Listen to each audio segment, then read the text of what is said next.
right? Now, please take out your Bibles and turn with me to the book of James as we continue in our study on loving God and loving others. James communicates that this is the heart of the book. This is the heart of the Christian faith from a relational perspective. We love God with all of our heart and soul and mind and strength, and we love our neighbor as ourselves. And we are communicating these expressions of our love for God. And in chapter 1, you have these 9 great expressions of how we love God and what that looks like. But then from chapter 2, verse 1, all the way through the rest of the book, not only do we have 9 expressions of our love for God, but now we have 9 great expressions of love for others and what that's supposed to look like in our lives. And as we've been working through this, we've seen that we express love by showing respect to everyone, by serving others, by speaking graciously to them, by wanting their good, and even by being tolerant in our differences. But after dealing with all of these as a way of relating to each other, whether we're saved or unsaved, we are called to demonstrate this kind of love because everyone is created in the image of God. And they deserve that. It is an inherent thing that God has built into us. But then it's as if James takes a hard right turn. And he says, all right, now I want to deal with another expression of love for others, but primarily I want to talk to people who are employers. And the 6th great expression of love is that Christian employers are supposed to pay fair wages to their workers. Pay fair wages. Have good conditions where people work. And he does this in the strongest terms possible. It's almost shocking. Remember how I've shared with you that as James is writing, there's nothing soft or comfortable about his confrontations. It's like a prize fighter, and he's just going in the ring, boom, boom, boom. And the same thing happens again in James 5, and we're just looking at verses 1 through 6, when he says, now listen, you rich people. Weep, wail because of the misery that's coming on you. Your wealth is rotted and moths have eaten your clothes. Your gold and silver are corroded. Their corrosion will testify against you and eat your flesh like fire. You have hoarded wealth in the last days. Look, the wages you failed to pay the workers who mowed your fields are crying out against you. The cries of the harvesters have now reached the ears of the Lord Almighty. You have lived on earth in luxury and self-indulgence. You have fattened yourselves in the day of slaughter. You have condemned and murdered the innocent one who has not opposed you. And then he just stops. Wow! It's like somebody yelling at you, then just walking out of the room. And when James addresses this situation, again, it is in the strongest terms possible. And we already saw this in chapter 4, verse 13. The word that's translated, now listen, it only shows up 2 times in the whole New Testament. And both of them are in James. It literally is translated, go now. And it's in chapter 4, verse 13, and chapter 5, verse 1. And it would be like me yelling at somebody to get their attention. Hey there, get this. Are you listening? And in this context, he's saying, judgment is coming on you. Wow. And this is so interesting. If you go back and you look over history at different civilizations that have existed, you can see historically that regardless of what part of the world or in various time periods, there are certain moral ills, moral issues that have come up that have had to be addressed because of the pain and hurt that they cause people. The 5 great moral issues of the past that we see throughout history are the murder and mistreatment of children, dignity of women, freedom from slavery, hospitals that care for the sick instead of abandoning them, and then safe working conditions for people. Now, what's really interesting is every one of these that has existed as a social ill in various countries over the last 2,000 years has seen the most improvement because of the influence of Christianity. It's not the unsaved who are caring for these people in these situations.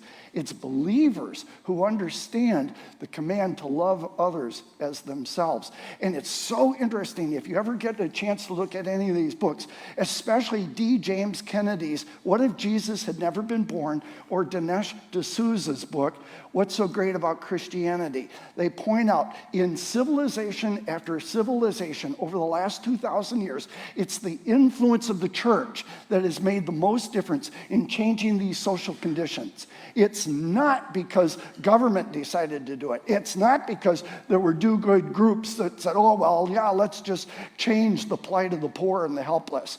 It's the influence of the church that's made the most difference. And just as much as there have been these 5 great issues that have existed in the past, today we also see great moral issues that have to be addressed, such as abortion, human trafficking, the issue of orphans in all these various countries, poverty, drinking water, and disease. And would it surprise you to know that most of the change that's happening in the world in these 5 areas are coming directly because of the influence of Christianity? It's almost shocking to see that here in America, the progressive left has decided Christianity is outdated. We don't want Christians having a voice, whether it's in education or families or anything else. And they're trying to shut out the Christian voice that has made the most improvement for good in society that you find all over the world throughout time. And regardless of whether we're looking at the issues of the past or these current issues that are so prevalent in the world today, it's unique to notice that there is one great, single, universal moral issue that has existed in every age and in every culture. You see it in the past as much as you see it in the present today, and that is the issue of fair treatment for employees. James is writing about it in the ancient world of 2,000 years ago. We see it throughout history, especially in countries where there's industrial revolutions that are taking place. We see it today. And when we're talking about the fair treatment of employees, there are generally 3 things that are characterized in that: the wages that people earn, the working conditions, and the age of the workers, especially when young children are involved and forced into labor, if you will. And as you look at this issue, it is very clear to see that there are 2 entirely opposite worldviews that govern how people think about this. There is a secular worldview and there is a biblical worldview. The secular worldview sees people as disposable items. They're there to make me rich. They're there to do work for me. And if they don't do it right, doesn't matter, just get rid of them or replace them with somebody else. And it's really all about me. In fact, this secular worldview, as it relates to the fair treatment of employees, is characterized best in a cartoon that came out called The Wizard of Id. Maybe some of you have read it. And on the left side of the panel, the king shouts out, "Remember the golden rule!" And we all understand that. James has been writing about this. The golden rule, to love your neighbor as yourself, to treat others the way you would want to be treated. But from the secular worldview, when somebody says, "Remember the golden rule," that golden rule is characterized by the statement that the wizard makes: whoever has the gold makes the rules. And that's exactly what we see in the secular mindset of how work exists. Employers are treating employees and the conditions that people are working in.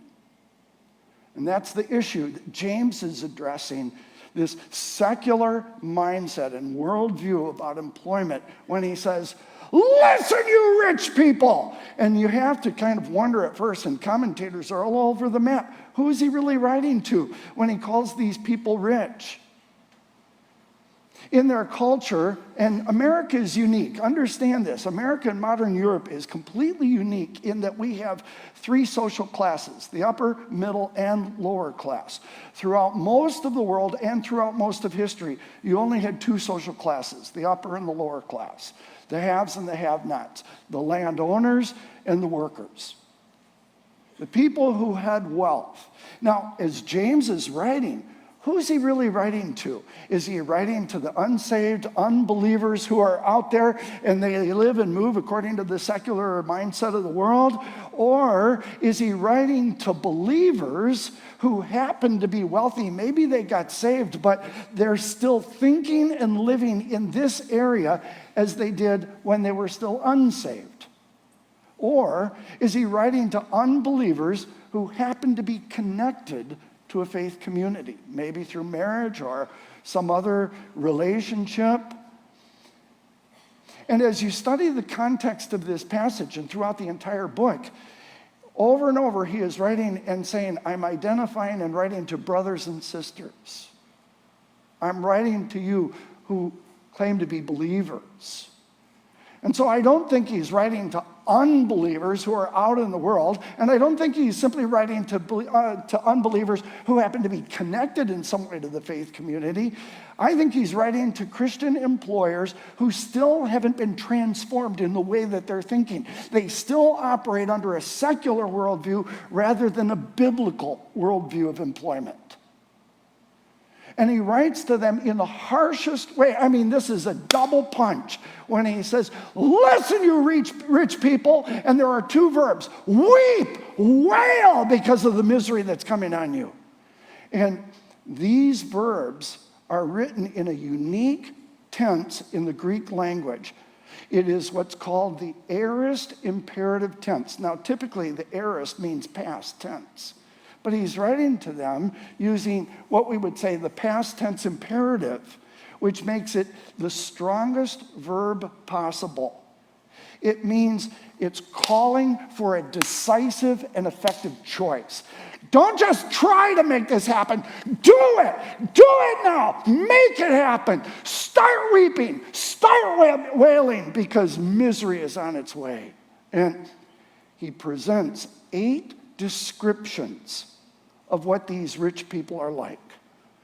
He starts by saying in verse 2, you are hoarding your wealth. Again in verse 2, your clothes and your wealth are actually rotting on you. In verse 3, your gold and your silver are worthless now. In verse 3, and the New Living Translation has a unique translation, but it says your gold and your silver are actually proof that you're greedy. Then in verse 4, he says, you're cheating those people who work for you. Verse 5, you live self-indulgent lives. Again, verse 5, when God looks at you, he sees you like a fattened calf all ready for the slaughter. Wow. And then the last one in verse 6, you're destructive. You are living an intentionally destructive life towards others. Now, the way he communicates this is really interesting. It's almost shocking when you read it. In verses 2 and 3, he doesn't just say your wealth is going to rot. He uses verbs in every one of these that says a process has already begun in your life. Your wealth is already rotting. The moths are already eating your clothes while you're wearing them. Your gold and silver are already corroding. The word corroding is really interesting because we understand silver tarnishes, but gold doesn't tarnish and it doesn't really corrode.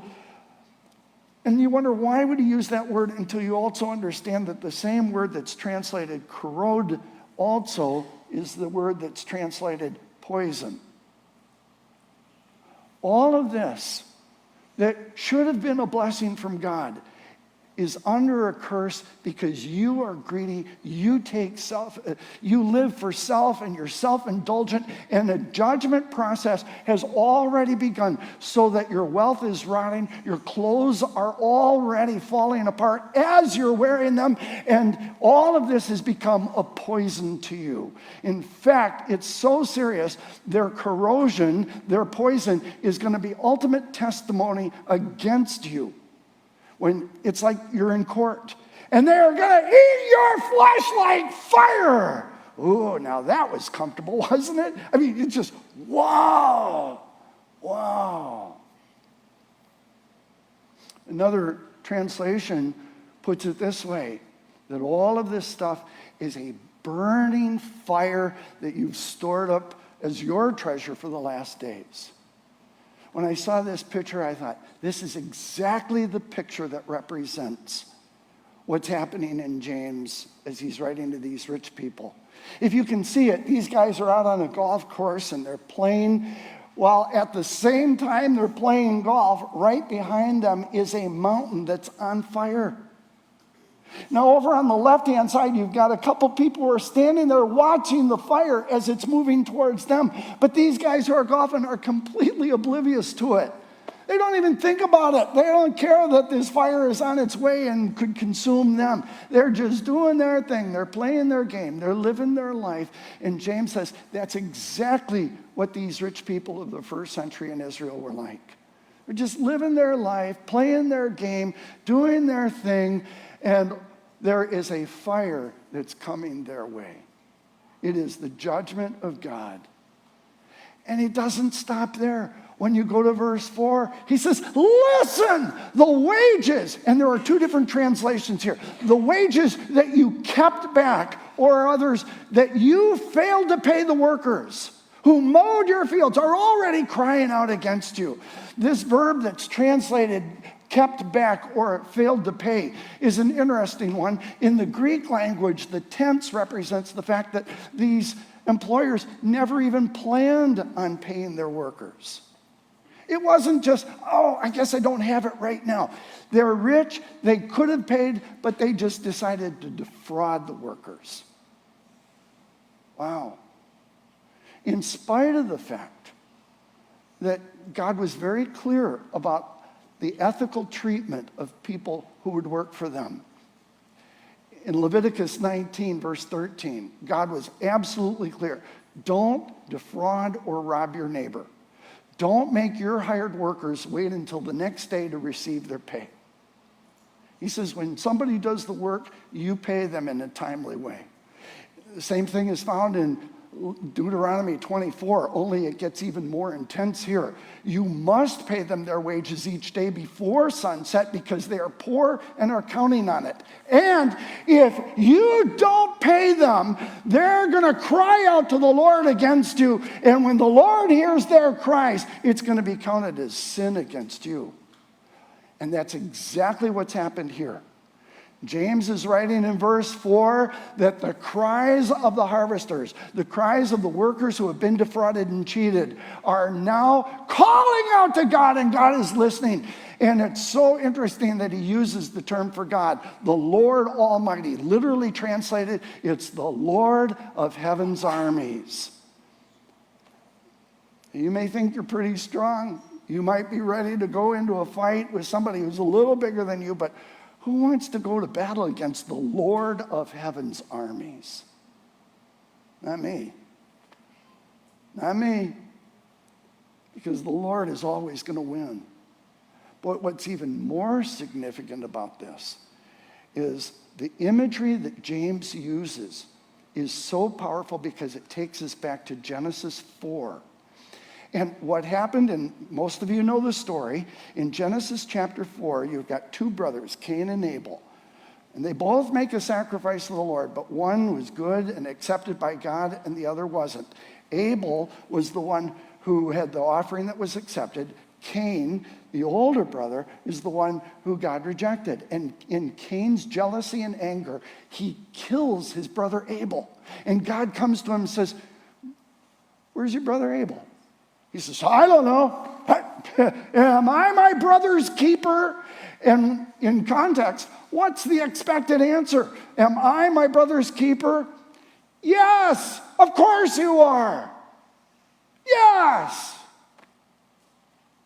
And then God confronts him and says, Cain, what have you done? Not because God didn't know, but he was forcing Cain to come to grips with it.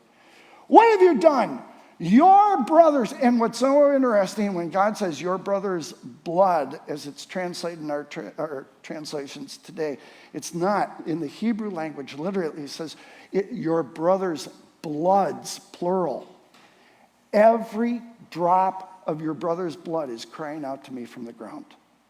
James takes that imagery and says, every single cry of the workers is now reached the ears of God. Not just one, not a couple, but every single cry God is hearing, and now God is on the move. And then he gives one last great condemnation. He says, you have condemned and you've murdered the innocent one who wasn't even trying to oppose you. They were working for you. And in verse 6, there are two legal terms that are used. They're the words condemned and innocent. Now, the word condemned is significant because it is a word in the Greek language that represents to falsely condemn someone in a corrupt court.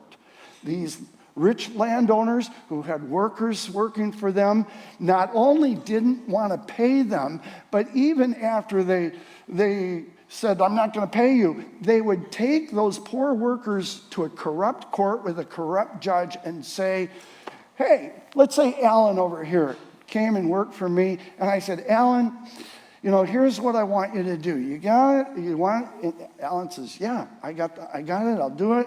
And then when he finishes the job, he comes and I say, Alan, I'm not going to pay you. In fact, not only am I not going to pay you, I'm taking you to court because you didn't do exactly what I said. And I take him to a court that I know the corrupt judge is on my side, and I say, I want to sue Alan. Not only am I not paying him, but I expect him to pay me for the work he didn't do the way I want it. Poor Alan. You know what happens to Alan? You're going to debtor's prison. Yeah, that's the way it works. Sorry, Alan, it was great knowing you. All right? Now, that's what was happening.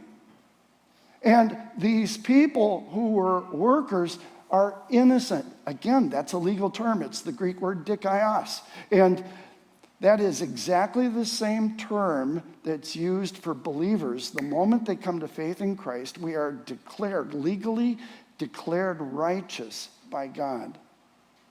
We are innocent. He sees us as innocent. Even if we have a sin nature, he legally declares that we're innocent or righteous. And so these poor people, it's like first you stab them in the back and then you twist the knife and make it hurt even more. And James has already addressed this issue when he was talking about showing honor and respect to everyone, because he said, what's going on here?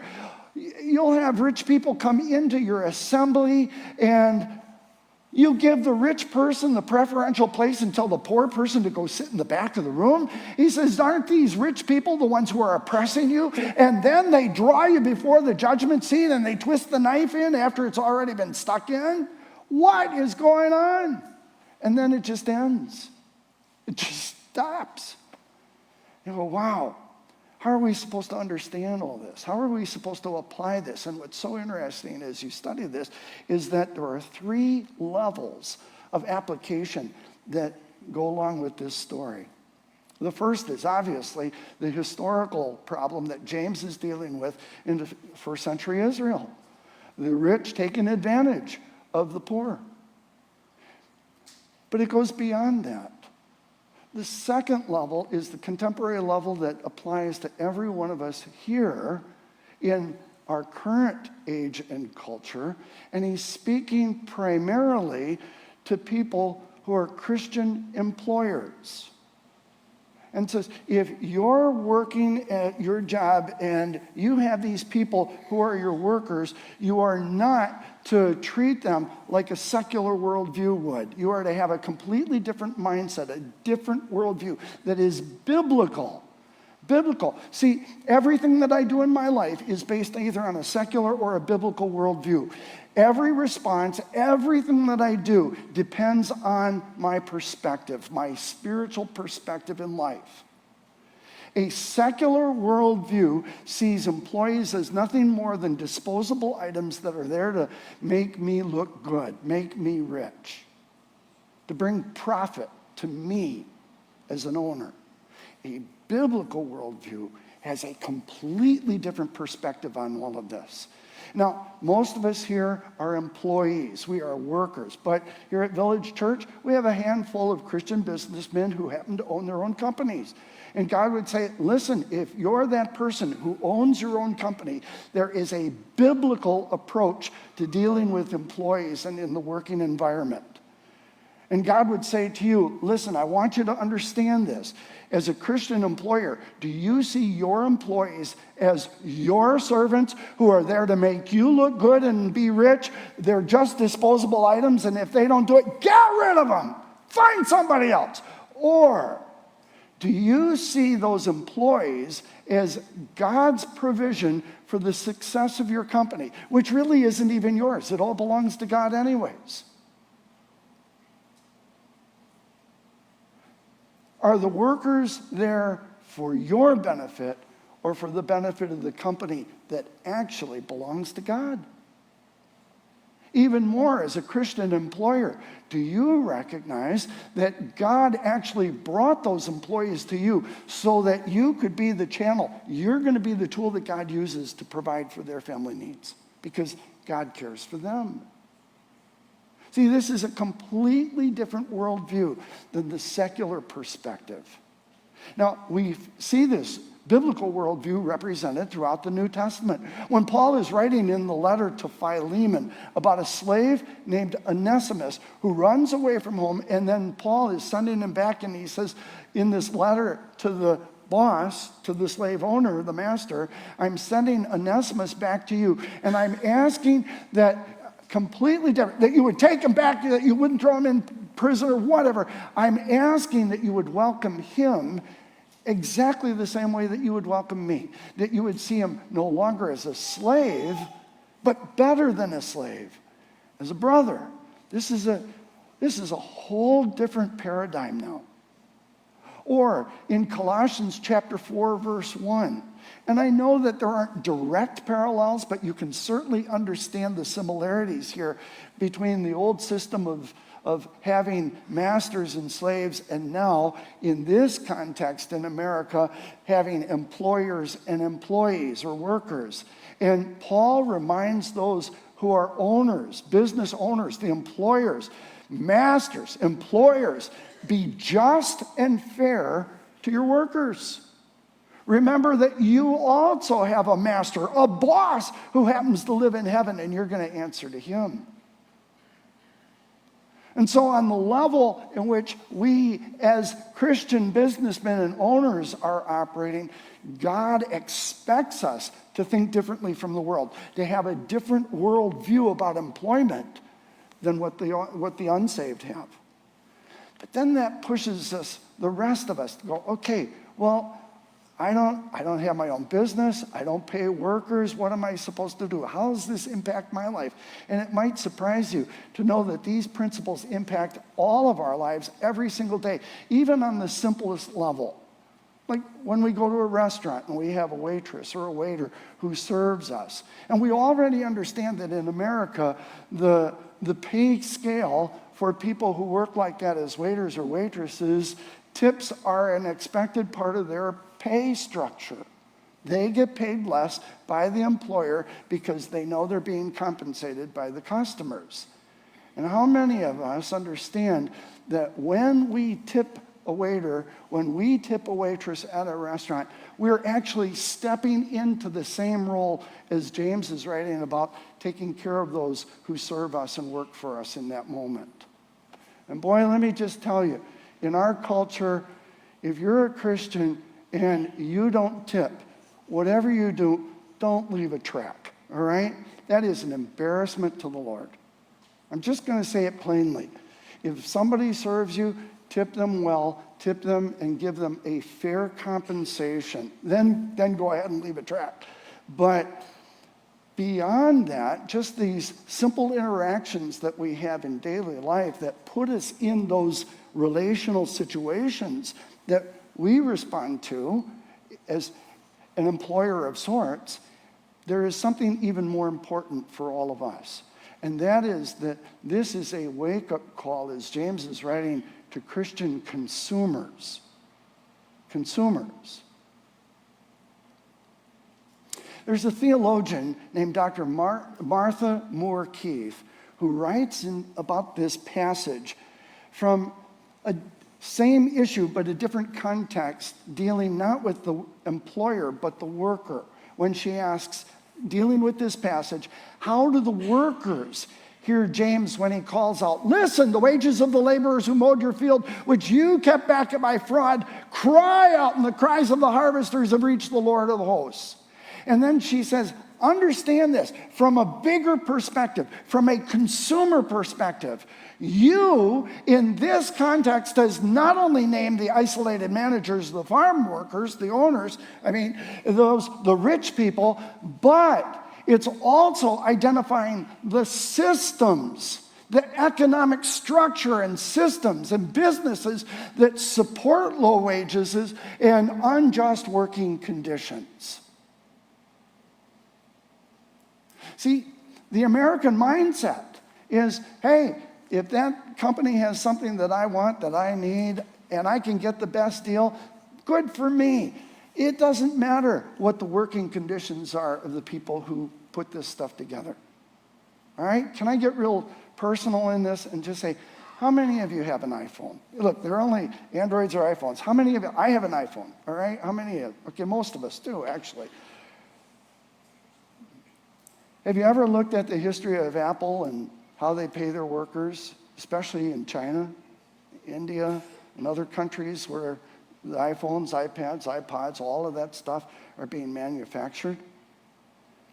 I did a little research this week, and I want to share with you what Apple paid their workers in China who were putting our phones and our other gadgets together 10 years ago. And there's a reason why I'm going to show you the 10-year mark. In 2013, there's a huge article about all of this, and it's comparing the working conditions and the work week and pay of people in China compared to the global market. And workers in Apple supplier factories do not work 48 hours a week, which is the norm in the world.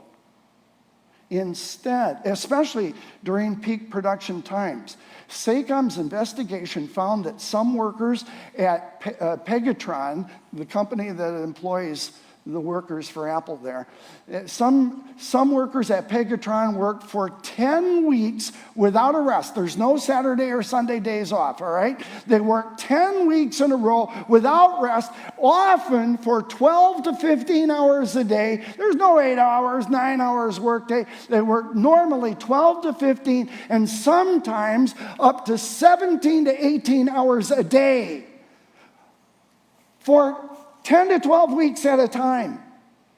This means that during peak production time, workers at Pegatron were working between 84 and 105 hours per week, which is more than double the typical work week around the world.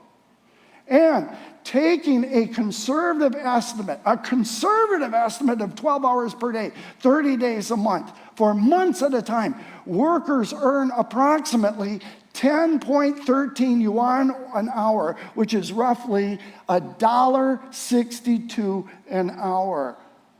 And this is less than half the recommended working wage, the living wage, which is $3.77 an hour in China. And this was 10 years ago. Remember that figure. The average 10 years ago was $3.77 an hour. Apple workers there were only getting $1.62. Now let me share with you what it was last month.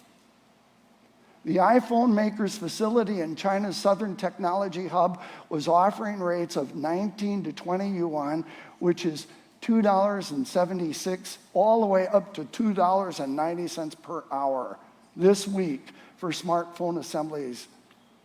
All right, does anyone catch why I showed you both the 2013 and the 2023? Right now, Apple pays less than the living wage 10 years ago. Apple pays their workers in China. The same thing is going to happen to India and any other country they go to. They pay their workers less than the living wage 10 years ago. And that's a problem. From a biblical worldview, that's a problem.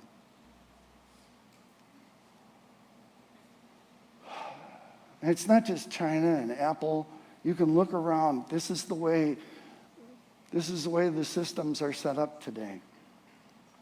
And we're supposed to be the ones who care for those who are taken advantage of. In fact, there are very few things that I have ever agreed with Stephen Colbert about, all right? But let me share a statement that he made that I agree with 100%. And it's really born out of his Catholic background and concern for social justice. When he says, if this is going to be a Christian nation, and forget about the nation part, just talk about the church, because we are all consumers that are caught up in this system. If this is going to be a Christian church that doesn't help the poor, we don't care about those who are taken advantage of, then either we have to pretend that Jesus was just as selfish as we are, or we've got to acknowledge that he commanded us to love the poor, to serve the needy without condition, and then just admit that we don't want to do it. As long as we can get a better deal for what we buy, it doesn't matter what the workers go through. But there's a change that's starting to happen in our culture. And in the same way that almost every company is rated today by the progressive left with what's called a DEI, diversity, equity, and inclusion scale number, on the other side, there is what's called ethical sales.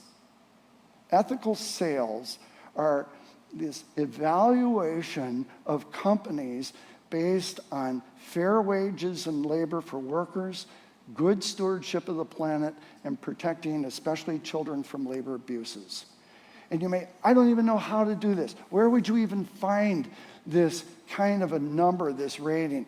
There is a website called Know the Chain. Know the Chain.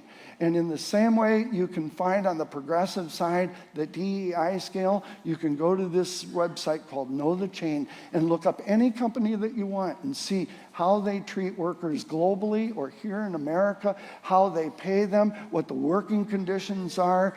And this is such a big deal. It's almost like chipping away at a mountain, just one rock at a time. But someone has to start somewhere, and we need to make a difference. Not just because I'm getting the best deal for my money, but I'm thinking with a biblical worldview. It's the whole big picture. Folks, let me just make this absolutely clear.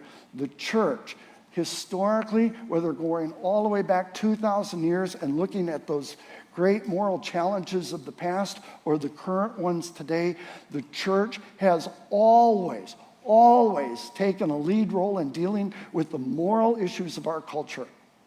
Not because we believe in a social gospel, but because God calls us to help those who are weak, those who are suffering, those who are helpless. And there are going to be some purchases that I might have made that I say, I'm not going just for the best price because they don't treat their workers fairly. They don't have good conditions. They don't give them fair pay. I am willing to pay a little bit more because this is a company I can trust. And it has a biblical worldview when it comes to employment rather than the secular worldview that people are just disposable and I'm just going to get whatever I can for the best price. And this is really a big issue. This is something that God's just really been kind of speaking to me and dealing with me about. I can't change the whole world at one time. And yes, almost everything I have is Apple because it all connects, right? We understand the challenges. But somewhere, we have to start making the difference. somewhere, we have to start deciding what we value the most. A great deal at the store or a great concern for people who are created in God's image. Even if I have to pay a little more. Look, let me pull all this together. We're running out of time, but I want to leave you with this spiritual truth. And that is the fact that loving our neighbors as ourselves demonstrates both a recognition and a care for the fair treatment of all workers. It means I have to get involved a little bit more than just finding out what's on sale or looking for the name brand because it's popular. It means that as a Christian, I am approaching even the way I make purchases with a different mindset. Because these people who are being taken advantage of, who are being defrauded, who are being abused, need a spokesman. And we're their spokesman. We're their spokesman. And the church has always been the spokesman for the weak. In Proverbs 14, Solomon writes, "The one who oppresses the poor insults his maker." It's not just about me. It's not just about them. Loving God, loving others. Loving God, loving others. And the one who oppresses the poor person, the worker, insults God. But the one who is kind and caring and demonstrates concern for the poor honors God. And that's the way I want to live my life now, don't you? I'm going to ask you, just, God, show me. Show me how to start moving this mountain, even if it's just one stone at a time, all right? Let's pray.